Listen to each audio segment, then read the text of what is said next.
Standing up in McKinney. This is, according to Callis, January the 9th, the year of our Lord, 2024. Episode 561. And before I get into the program, let me just tell you, the good Lord chose to remind me once again, Saturday, that I am but a frail human being, and no matter how bulletproof or how tough I might think I am, the little itty bitty thing can take me down to my knees and require surgical intervention. So that's what I had to do. It really tossed me down, tossed me to the side. But while I might not be bulletproof, I am pretty darn resilient. So here I am. I'm back. I'm going to keep doing what I do, which is hopefully bringing the good word out there, encouraging and pointing forward, talking about things in Texas, Collin County, and McKinney, and honestly, looking at everything on the grand schemes of how can we do better? How can we build that culture of independence?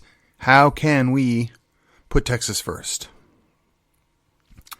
So, I missed my debate night last night. I'd spent a good deal of time preparing and getting that thing set up, and I was very fortunate to have excellent backup and fill-in available for me at the last minute. And I'm very happy, very pleased with how it went off last night. My understanding is they had over 200 people there. It was standing room only, and a lot of good conversations happened. Unfortunately, at least one of the candidates that was scheduled to be there did not make it. I don't know what happened. I'm not looking to abuse or talk down to that individual. I sincerely am sad that he did not get a chance to come speak for himself. That being said, the show must go on. They went out without me, and tonight, not 100% recovered, not in the least, but I will be there. I will have a ride there. I'll get myself up to that table, and I will sit in the chair, and we will get this done. Now, I want to be, again, upfront about this. You can have candidates that you don't like. You can have candidates that you don't feel like they represent you. That's okay. But I need you to at least be respectful to anybody that's willing to throw their hat in the ring, anybody that's willing to go to the trouble of running for office. Now, yes, I know that means that there are going to be some socialist, progressive leftists that, yes, you still should show them some respect. You don't have to respect their theories, their ideas, their policies, but them as individuals. Please show them a little bit of respect. And certainly anybody that's on our team, right, the big Republican tent, we ought to be able to extend that respect and that courtesy to everybody that's at least nominally on our team. To me, that's one of the most important things. The other thing that needs to be reminded to people from time to time is when you're in a debate and your job as a moderator is to make all of the participants look good. You're not there to play gotcha games. You're not there to slight them. You're not there to talk smack about them. On occasion, you can poke fun to somebody that doesn't bother to show up. I think that's fair game. But if they're there, if they gave you the courtesy, if they're going to be involved, they're going to do their part, then you need to give them a little deference and let them be able to speak their mind and speak on their issues. And we need to be courteous and helpful when that happens. Doesn't mean they get a free rein. Doesn't mean there's no accountability. No, that's the job of the audience who asks questions. That's the job of the other candidates that are challenging them because they're dissatisfied with what they have been doing. So I think that about covers it.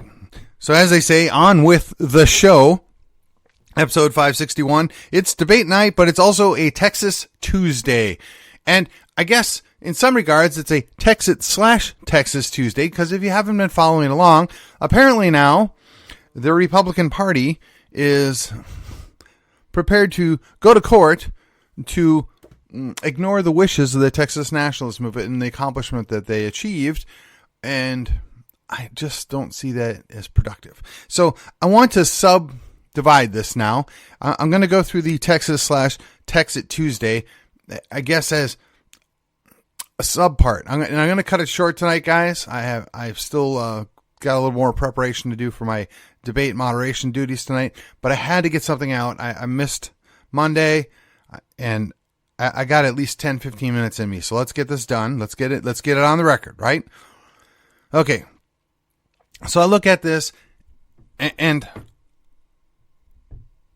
first I'm going to divide it first. So we have a case of two generals.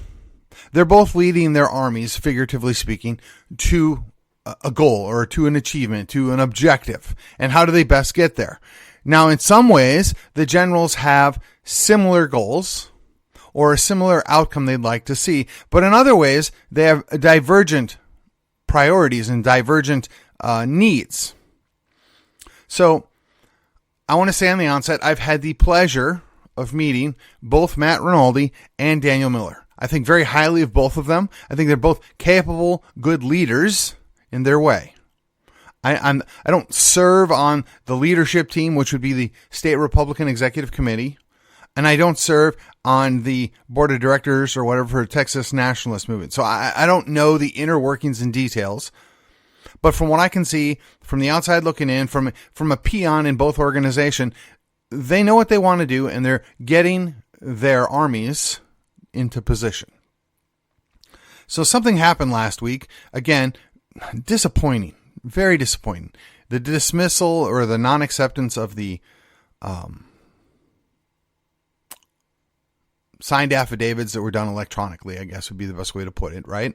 They didn't allow for the petition. Now, granted, they received 139,000. They only had to get 97,000. And yes, those are not the specific numbers. I rounded them, and I did it on purpose because apparently it doesn't matter. When you exceed the number by over 40,000 and you can still be equally dismissed because, well, the due date isn't the due date, and we're not going to accept electronic signatures when pretty much the entire world uses electronic signatures. I got to say that's petty and disappointing, unless. So I am going to now step out of the ring here, and I'm going to try and be the objective, cool-minded individual that I like to pose to be from time to time on my very own show, and look at it from the eyes of Matt Rinaldi. Matt Rinaldi is the chairman of the Republican Party of Texas. Matt Rinaldi is basically dealing with a multiple front civil war within the party that has at least two fronts. That is the rhinos or the fake Republicans, right? And then, of course, he has to still corral and deal with the Democrats that are interfering, mostly through those fake Republicans, but he also has to keep his moderate wing on board and keep them content. And then, of course, you have the hardcore Trumpists or the Trumpsters or whatever you want to call them. I'm not trying to be pejorative. These are folks that really the only thing that matters to them is getting Trump elected. Now, yeah, they want good conservative policy, but as far as the strategy and the method to get it done, they basically don't have any idea. They just think that if Trump wins, it's magically going to happen. And maybe that's not fair. Maybe that's more nuanced. And in fact, I'll just say from the onset, I know it's more nuanced, but brass tacks, if you're looking from the outside to the inside, that's what it looks like. So you're Matt Rinaldi, and you're looking at, we have a good lineup here of challenger candidates that will help us get rid of some of these fake Republicans, right? Some of these people that side with Democrats to defeat Republican or, if you prefer, conservative legislation. We have a really good chance of getting rid of them because, well, they shot themselves in the foot. They keep electing Democrat chairs. They keep supporting a chairman that isn't interested in conservative policies, that isn't interested in doing Republican things. And oh, by the way, these same folks went after the Attorney General on rather dubious means, right? So that's what he's dealing with. He can only really focus on those things. And he has to do what he can to ensure the conservative or the better Republican candidate wins. And of course, we're all going to largely vary on how we would describe or explain what the better Republican candidate is. But by and large, those of you that are harder right to the center than milquetoast are going to want that because it pushes the Overton window, and it pushes the envelope as far as forcing people to work to get things done that we would prefer to have done. So if I'm Matt Rinaldi and I'm looking at this, I don't need the distraction of T&M being on the ballot. I don't need any reason for the moderates to show up in force to work against what we're trying to do. I don't need any additional draw to Democrats to cross over and vote in the Republican primary. Now, understand me, if we had close primaries, if we had registered voting, in other words, you can't cross, right? We wouldn't have this problem, but we don't even have that yet. Now, curiously enough, wouldn't you know, that's one of the ballot questions. So if we close the primaries and actually have legitimate party affiliations so you can't vote in the other party's elections, well, that will solve most of our problems. But we still have to deal with, voter integrity, the fact that we've got millions of people coming here that are undocumented that apparently are going to start voting in our elections in certain locations. So, again, you're looking at this as Matt Rinaldi, and you don't need this confusion. You don't need this distraction. Now, I understand you can reject that. I understand that maybe that's not good enough. I understand that maybe you just disagree. Maybe you think it's beneficial to them. I understand. I don't have a strong position on this one way or the other. I want to be honest about that. I'm trying to just look at both sides of the issue here. So from my standpoint, that's kind of where I'm seeing Matt Rinaldi coming from. He has to do what he thinks is best for the Republican Party and improving or making it more conservative via the elected officials. The party itself is already more conservative or more liberty-minded or more hardcore or whatever you want to call it, but the elected officials does not reflect that. That's his problem. That's the concern he has. There are a lot of people that run as Republicans that are in fact not Republicans, but they do it because the district is, and they do it because they want to maintain their power. And they do it because, well, quite frankly, maybe they're a little sociopathic. Who knows? But that's what you're dealing with, right? So Matt Rinaldi's looking at that picture, right? Now, in deference to Matt Rinaldi, again, because I have met the guy, I do respect the guy, I think he's a very smart guy, perhaps he's also looking at it as he's not actually opposed to the Texit referendum or the Texit movement, but he doesn't think it's the right time. What good would it be to achieve independence to, duplicate the leadership that's in Mexico? Or have a state leadership that turns out into a national leadership that devolves into what California has become? I mean, to me, that's a far more legitimate concern if you don't have the right people in place, if you don't have that shadow government or those people prepared and ready to run and are able and capable of doing what needs to be done in order to protect a new and independent Texas Republic. That's a big concern. And giving him the benefit of the doubt, I wonder if that isn't a part of it. Okay, so we covered General 1, Matt Rinaldi. General 2, Daniel Miller. Again, I've had the pleasure and the honor of meeting the guy, talking to the guy. Again, very smart and very capable guy. What he wants, and I think what most Texians, what Tejanos want, is a return to an independent republic. They want to be free from essentially the giant intertangling alliance that we brought upon ourselves when we joined the Union. We get benefits from being part of the Union, but at this point, they're diminishing. In fact, the cost is increasingly getting higher. And how is that better for Texas? How is that helping Texas? We know that empires fall. We know that empires crumble. I assume that Daniel Miller, being an astute student of history, is aware of that. And he's figuring we can get ahead of the curve. And if Texas declares its independence and makes it a move on its own and gets the opportunity to define its own terms and does it while things are relatively stable, we would have an immediate alliance, an immediate team to the north, to the east, and to the west of us. I'm fairly certain that if we were to go our own way, Oklahoma would follow. I'm also I wouldn't say very, but I'm fairly certain that Louisiana might choose to follow, or Arkansas. Now, I'm not sure we want to deal with New Mexico, but I wouldn't entirely rule it out. And then you throw in the fact that Kansas, Nebraska, those other states, they may want a better option. But none of that happens if you don't move the ball. So when you've been playing a ground game, I think I'm going to get this analogy right, where you're moving 3 yards on a pile of dust, you have to convert on your fourth down. But you prefer to convert on that third down. So we thought, all of us T&Mers, we thought we had gotten the ball across the line. We had achieved the first down, that we were going to get to make the next action. We were going to get to take the next step. Now the party, we can choose to look at it in the absolute most negative light. We could choose to be as charitable as possible, but the party decided not to go along with us. The party decided to throw a roadblock. We don't have to like it. We don't have to be enthusiastic about it, but we have to understand that it is their right. It is a private organization. They do get to define the terms of what they do. I made a recommendation about a week ago that rather than fighting with a lawsuit, they cut a deal and just say, hey, we're not going anywhere.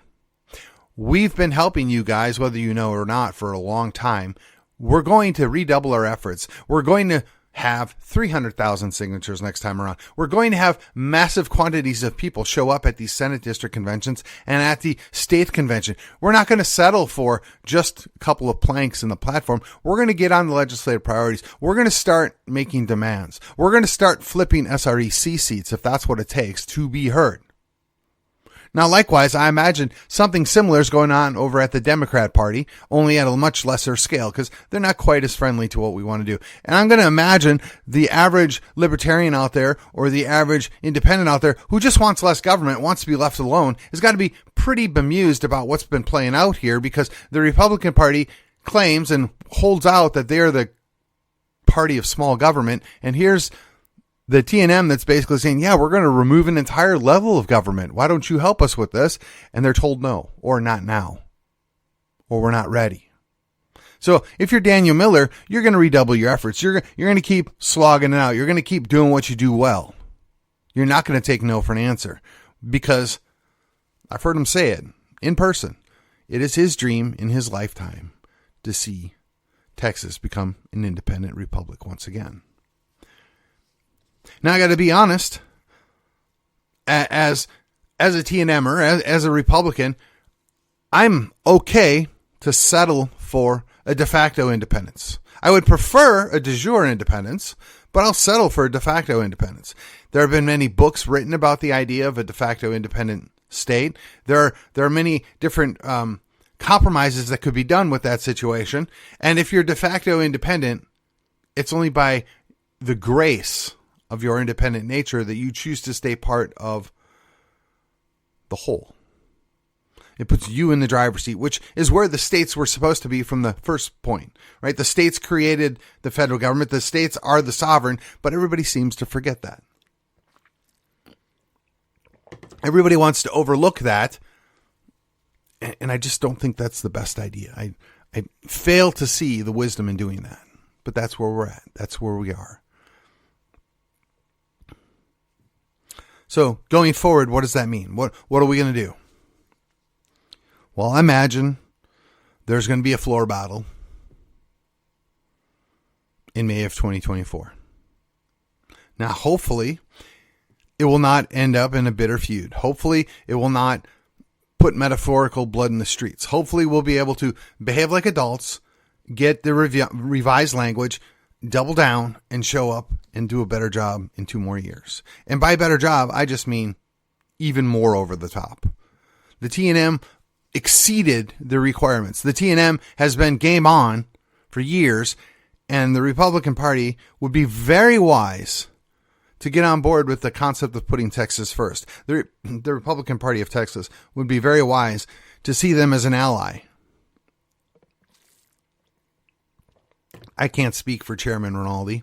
I can't speak for the members of the SREC. I know there's some trepidation and some fears there. I respect that to a degree because you just don't know. But here's the thing. Who dares wins. You don't ever win if you don't show up to the game. You can't ever do anything if you don't saddle up, if you don't put your boots on. Whatever your preferred analogy is, if you don't get into the fight, you're never, ever going to win. And when you're in that fight, you can never, ever, ever, ever, ever give up. And with that, this has been According to Callus. And I will see you on the other side.